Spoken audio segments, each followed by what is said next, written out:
नाम यज्ञेर प्रथम दिवस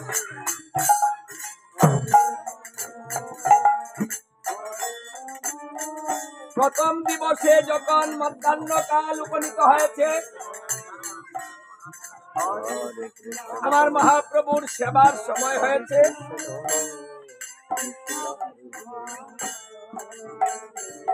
শ্রীবাসের মাধবী মণ্ডপে পুষ্পদানস্থ যুগপীঠে আমার মহাপ্রভুকে সেবা দিয়েছে।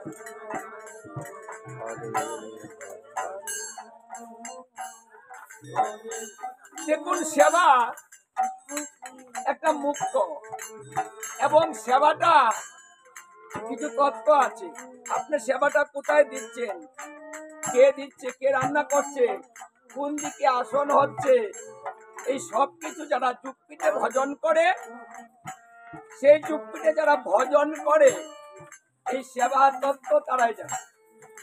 এই জন্য এই নামযজ্ঞের যে সেবাটা হয়, এখানে অষ্টকালীন সেবা হয়, 8টা প্রহর হয়, 8টা প্রহরে 8টা সেবা হয়। তাহলে বলতে পারেন যেখানে তো এই দেখা যাচ্ছে না যে আপনি 8টা সেবা দিচ্ছেন। হ্যাঁ, সেবা 2 প্রকারের হয়, পরোক্ষ সেবা হয় আর অপরোক্ষ সেবা হয়।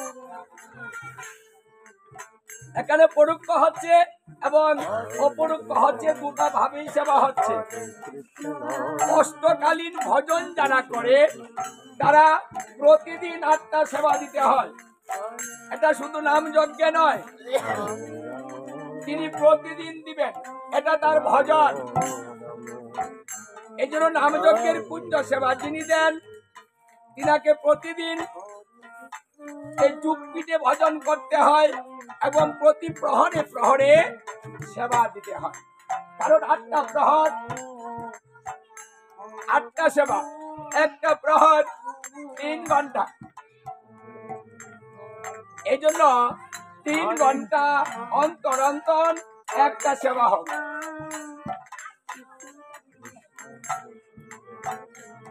দেখুন, সেবা মন্দিরে গিয়ে শ্রীবাস ঠাকুর বাহিরে দাঁড়িয়েছে, মালিনী দেবী রান্না করেছেন, মালিনী দেবী বাহিরে দাঁড়িয়েছেন। দাঁড়িয়ে তাদের ভাবটা কি, মানে সেবা কি অন্ন ব্যঞ্জন? অন্ন ব্যঞ্জন দিলেই কি সেবা হয়ে যাবে? মানে আমরা যে আয়োজনটা করে থাকি, যার দ্বারা আমরা সেবা দেই, এটাই কি মুখ্য? এটাই যদি মুখ্য হবে, তাহলে দুর্যোধন যখন সেবা দিয়েছিলেন, শ্রীকৃষ্ণকে নিমন্ত্রণ করেছিলেন, সেখানে শত উপাচার হয়েছিল। শ্রীকৃষ্ণ নিমন্ত্রণ রেখেছিলেন, আবার তিনি হস্তিনাপুরে গিয়েও ছিলেন, কিন্তু তিনি তো সেবা করেননি। আয়োজন ভালো, অনেক আয়োজন, রাজকীয় উপাচার, কিন্তু সেখানে গিয়ে তিনি সেবা করলেন না। কেন করলেন না? কিসের অভাব? কারণ সবকিছু যার আছে, যদি একটা না থাকে তার সমস্ত কিছু নিষ্ফল হয়। একটা হচ্ছে মুখ্য, একটা কি, একটা হচ্ছে ভক্তি। সব আছে, শুধু ভক্তিটুকু নেই। ওই ভক্তিটুকুর জায়গার মধ্যে অহংকার বসিয়েছে। ভক্তিটুকু সরিয়ে দিয়ে অহংকারটাকে বসানো হয়েছে। আপনি সাধুগুরু বৈষ্ণব হবেন আর যে যাই হয়েছেন, যদি মনের ভিতরে কোনো অহংকার বাসা বাঁধে, তাহলে সে কখনো ভগবানের কৃপা লাভ করতে পারে।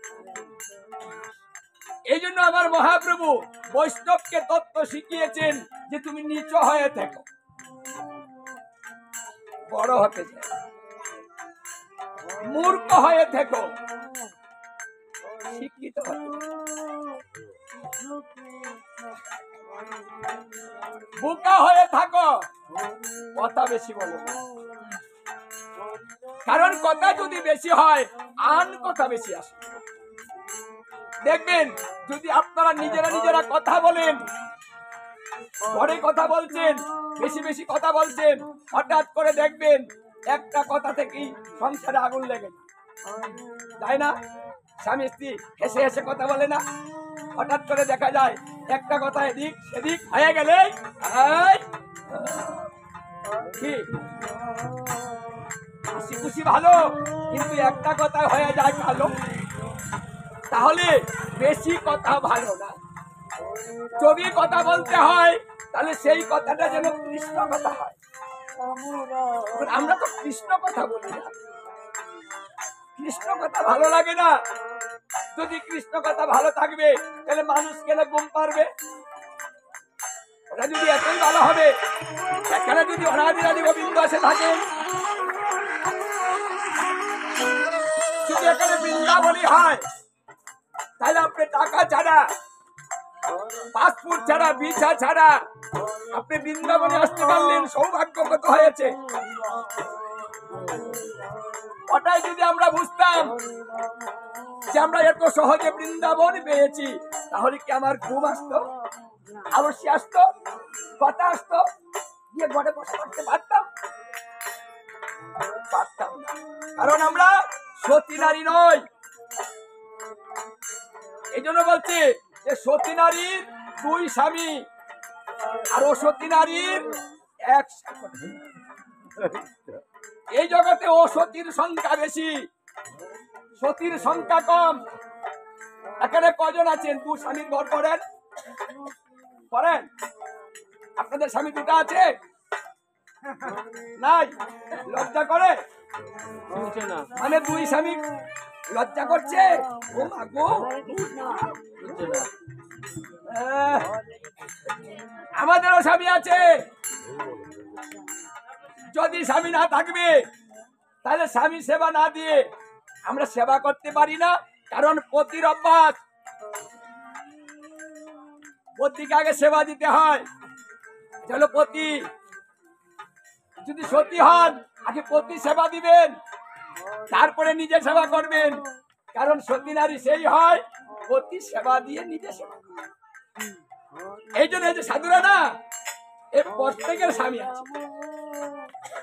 ওরা পতি সেবা না দিয়ে নিজে সেবা করতে পারে না। এই জন্য যে এই তত্ত্বগুলা শিখতে হবে। এখানে লজ্জা নেই। একটা স্বামী যদি রাখেন, ওটা মারা যাবে, আপনি বিধবা হয়ে যাবেন।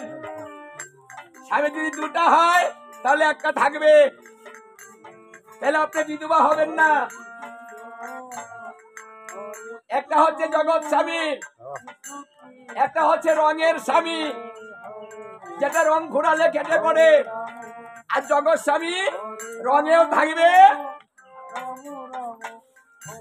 আপনার সদা সর্বদা যিনি পাশে থাকে। সবাই ছেড়ে দেয়, কিন্তু সে ছাড়ে। এই রঙের স্বামী কিন্তু ছেড়ে দিবে, এদিক সেদিক করে দেখুন, তোর মতো লাগবে না, যা এরপরে কিন্তু ওদের এই স্বামীকে যারা চিনেছে, এই স্বামীর ঘর যারা করে, তাদের লজ্জা কিনা ভয় বলতে কিছু থাকে। এই জন্য সাধুদেরকে দেখবেন, সাধুরা নির্লজ্জ হয়, নির্লজ্জ না? ওই সাধুকে বকা দিয়ে দেখেন তো কিরম নির্লজ্জ। তাও কীর্তনতে যাবে, ওখানে থাকবে, আবার ডাকবেন, আবার আসবে। এটা হচ্ছে বেহায়া। সাধু হচ্ছে বেহায়া জাত। যদি বেহায়া জাত না হবে, মানুষে কথা বললেও কিছু বলে না কেন? আঘাত দিলেও সহ্য করে কেন? ওই আপনারা তো করেন না। এটা কিছু বললে এখনই ব্যাকে উঠে বাড়ি চলে যাবেন।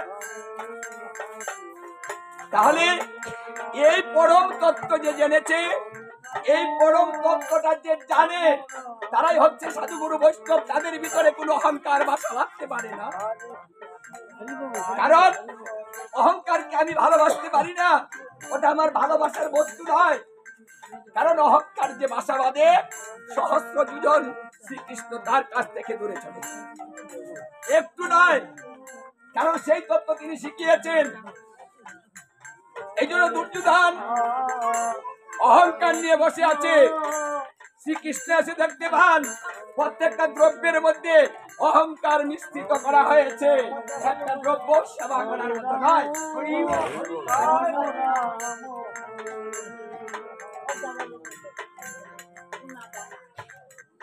এই জন্য সে বলেছিল যে আমি এখানে সেবা করতে পারবো না, আমি সেবা করতে পারবো না, আমি সেবাটা করব না। আমার আরেকটা নিমন্ত্রণ আছে, আমি সেখানে চলে যাব। দুর্যোধন বলছে আমি এত কিছু করলাম তোমার জন্য, এত আয়োজন করলাম তোমার জন্য, আর তুমি চলে যাবে কেন? যাবে কোথায়? কে তোমাকে নিমন্ত্রণ করলো? হ্যাঁ করেছে। কে করেছে? ওই যে ভিক্ষা করে বিদুর, ভিক্ষা করে। আচ্ছা, যে ভিক্ষা করে কার সমাজে, যারা ভিক্ষুক, ওদের কোনো মর্যাদা আমরা দেই? হ্যাঁ, তাহলে ভিক্ষুকের মূল্য আর কথা যখন বলছে ওই যে বিদুর আমাকে নিমন্ত্রণ করেছে, অহংকারটা আরো বেড়ে গিয়েছে। অহংকারের অহংকার কি করে ধরে? যখনই শুনে যে একজন দুর্বল তাকে বলেছে, বলছে দেখো যে নিজে খেতে পাই না, সারাদিন ভিক্ষা করে বেড়ায়, সে আবার তোমাকে সেবা দিবে?